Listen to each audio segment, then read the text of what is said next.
Bonsoir à tous. Il jouait au poste d'attaquant. C'est au Racing Club de Lens qu'il connaît ses plus belles années puisqu'il finit meilleur buteur du championnat de France à l'issue de la saison 93-94. Roger Boli est l'invité de l'entrevue de Dimanche de foot.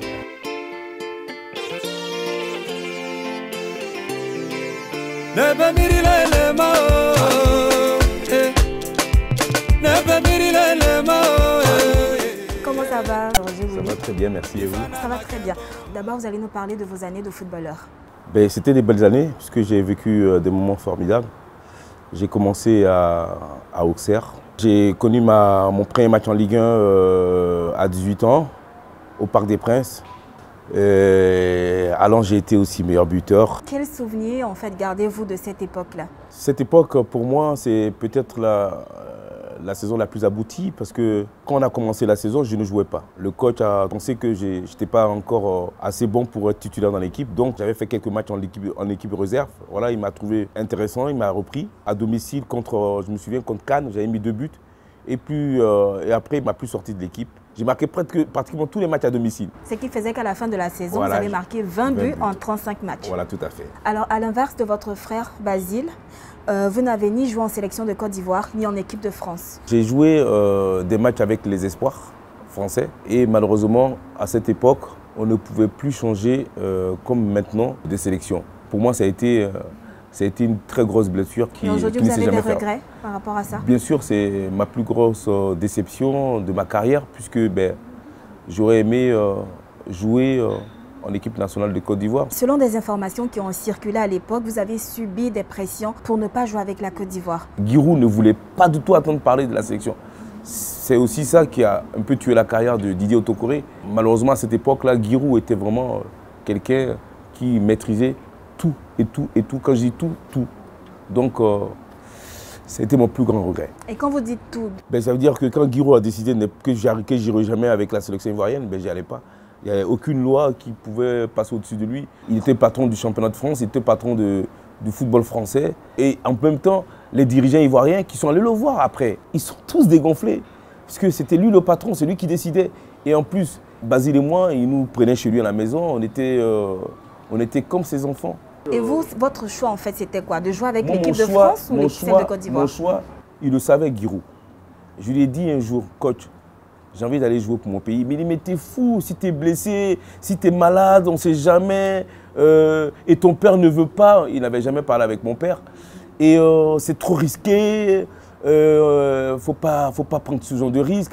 Tu vas faire une superbe carrière. T'inquiète pas, tu iras en équipe de France. Il m'a tout dit. En même temps, j'ai compris après que chacun défend ses intérêts.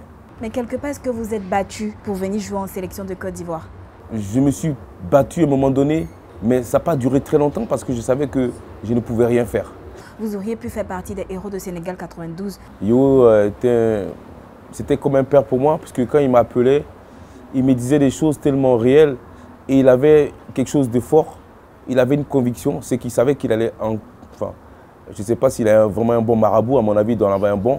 Il savait qu'il allait au Sénégal pour gagner la Coupe d'Afrique. Il me disait, avec toi, on va être encore meilleur, on va être plus fort. Toi, Youssouf et Aboulaye, on va être intenables. Et moi, il me faisait rêver. Et ce rêve a été brisé. Alors, votre neveu Yannick Boli a disputé 3 matchs avec les éléphants espoirs. Quelle est sa situation aujourd'hui? Oui, Yannick est parti en Chine, où il a répondu à une proposition émanant d'un club de Ligue 2 chinoise. Ça se passe très très bien pour lui. Qu'est-ce que vous pensez aujourd'hui des agents de joueurs qui grugent les enfants qui rêvent d'aller en Europe? Il y a trop de choses à revoir. Vous aussi, vous avez été poursuivi par la justice française alors que vous étiez agent de joueur à Ali Cissokho. C'est une histoire qui a un peu malheureusement terni à mon image. Ça a été une affaire incroyable. Ali Cissokho, on l'a fait signer un mandat en bonne et due forme. Je le fais signer au Milan AC. Il n'y avait pas d'histoire. Superbe. Jusqu'au jour où Baïda et Galliani m'appellent. Ils me disent, Roger, on a un problème à la visite médicale. Nous, on ne peut pas payer 17 millions avec un mec qui doit se faire soigner pendant 2-3 mois. En fait, il a voulu masquer quelque chose. Et malheureusement pour nous, il vient me voir et me dit, Roger, le contrat là, on ne peut pas le qualifier. Et qu'est-ce qu'il a voulu masquer? Je pense qu'ils n'avaient plus envie de payer 17 millions pour Ali Cissokho. Et Ali, quand il part chez lui, il s'arrête à Lyon. Il s'arrête à Lyon puisqu'il a reçu un coup de fil d'un gars de Lyon, un agent. L'agent l'appelle, il va retrouver l'agent, il ne me le dit pas. Il va retrouver l'agent l'amène au club, 2-3 jours, ça dure 2-3 jours, hein, et il signe à Lyon. Alors pour m'incriminer, pour ne pas que je réclame de l'argent à Lyon, il faut un pressing, enfin du moins il faut un pressing à Ali pour dire que faut que tu dises que le contrat que tu as avec Roger Boli n'est pas valable. Et moi, tranquille, je reçois un courrier plutôt de la fédération pour dire qu'on est amené à, on a un procès à la fédération. Et quand j'arrive à la fédération, je ne vais même pas avec un avocat, parce que j'étais tranquille. Et ils me disent, le contrat que vous avez avec Ali, c'est un faux contrat. Comment je peux amener un contrat qu'Ali a signé à la fédération pour faire valider le contrat? Si c'était un faux, je ne l'aurais jamais fait. Et aujourd'hui, quelles sont vos relations? Elles sont très bonnes, elles sont même fraternelles. Et puis les histoires n'en finissent pas. Vous avez été condamné pour outrage à agent public, conduite sans permis il y a quelques années, et aussi pour, je cite, détournement d'objets saisis. Ça fait beaucoup. Oui, ça fait beaucoup. Moi, je n'ai rien à cacher. Je l'ai toujours dit, j'ai une activité où on brasse énormément d'argent, je le reconnais.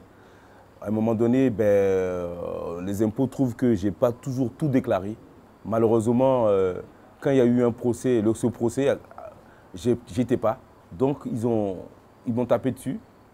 Ça s'est réglé par la suite avec mon avocat, mais rien vraiment d'alarmant.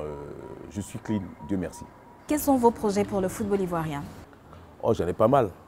À travers ma grosse société que je vais mettre en place pour le marketing et le développement de ces jeunes joueurs, j'ai envie aussi d'être pas seulement là pour les faire partir en Europe, mais être aussi là un peu à la formation des jeunes.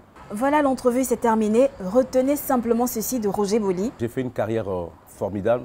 Aujourd'hui, je suis rentré en Côte d'Ivoire et j'espère vraiment, dans ma discrétion, que je pourrai faire des choses encore plus grandes. À dimanche prochain.